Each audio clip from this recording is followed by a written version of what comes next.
an amazing day celebrating Lily and Thomas. I'm so happy to be here with everyone for this wonderful occasion. Seeing the joy and the love flowing out of both of you all day has been so cool to witness, and I feel very privileged to be here experiencing it with you.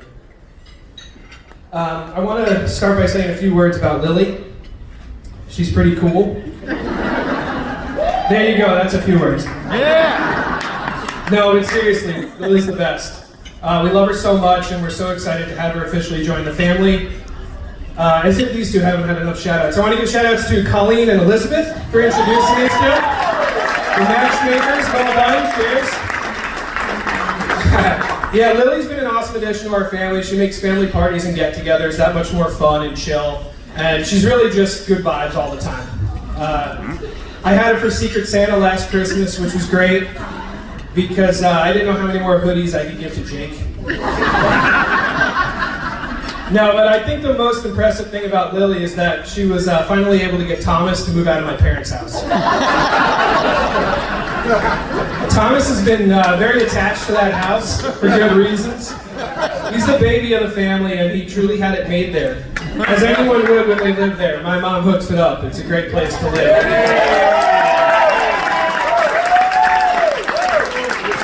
Thomas had the super cool third floor bedroom. It has its own balcony. He had his TV and his video game set up. I think he may have had a fridge in there at some point.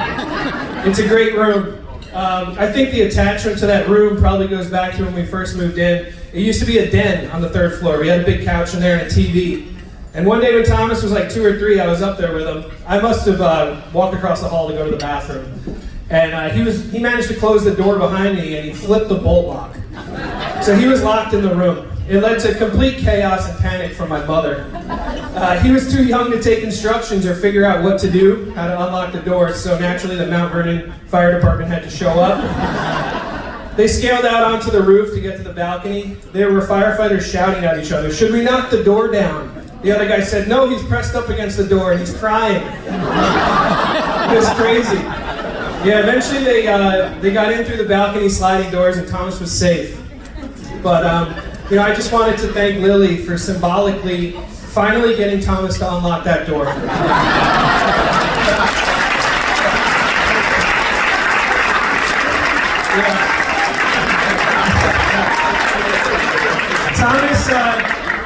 Thomas really is the baby of our family, even though he's humongous. I have so many memories of him as a little kid. One of my favorite stories is when we were up in the mountains one summer evening. My mom and Mima were in the kitchen making dinner, and Thomas was probably 3 or 4 at this point. He walked out on the back deck, and my mom told me, "Go watch your brother. Make sure he doesn't run into a bear."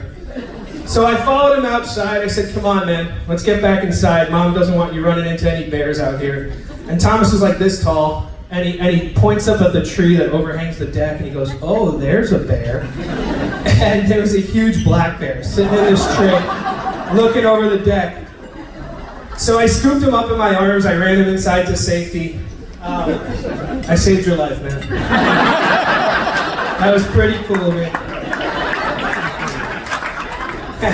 So Thomas got a little older after that, as people do, and he learned how to work the DirecTV remote.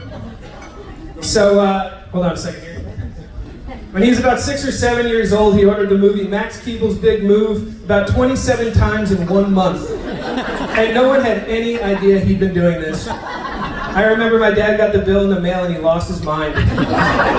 He was on the phone with DirecTV trying to explain the situation, that his 6-year-old kid had figured out how to order pay-per-view after school. It was hilarious. And I don't think he was ever able to get the charges removed. So Thomas, you owe Dad like $250.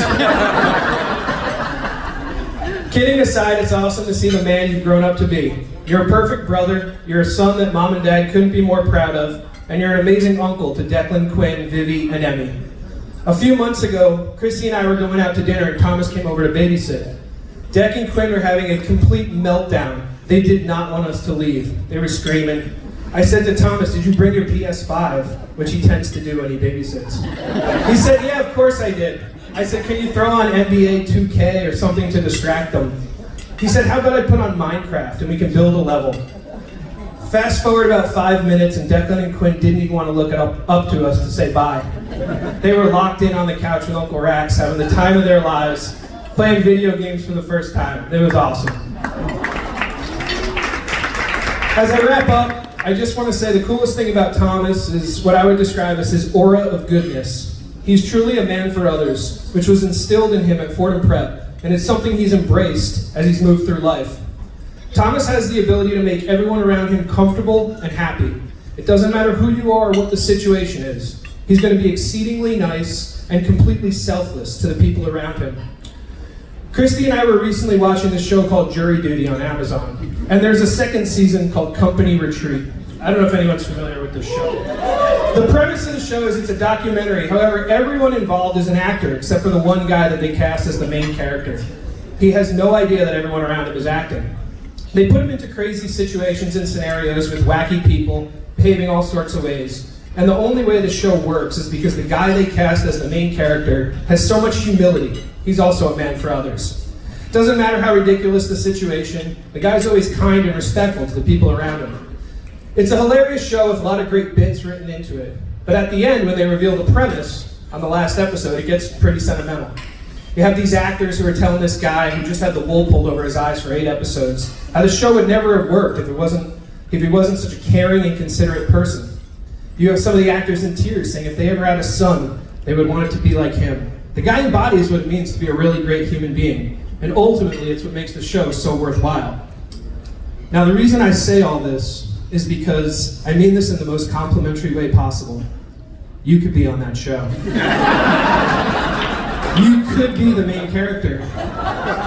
So if you ever take a new job, or if the school you're working at for a summer says they're working on a new film project, or something along those lines, just be alert, because you could be the mark.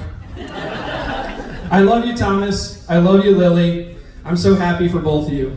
I speak for everyone in this room when I say we are all wishing you a lifetime of love and happiness together. So let's all raise our glasses and cheers to Thomas and Lily.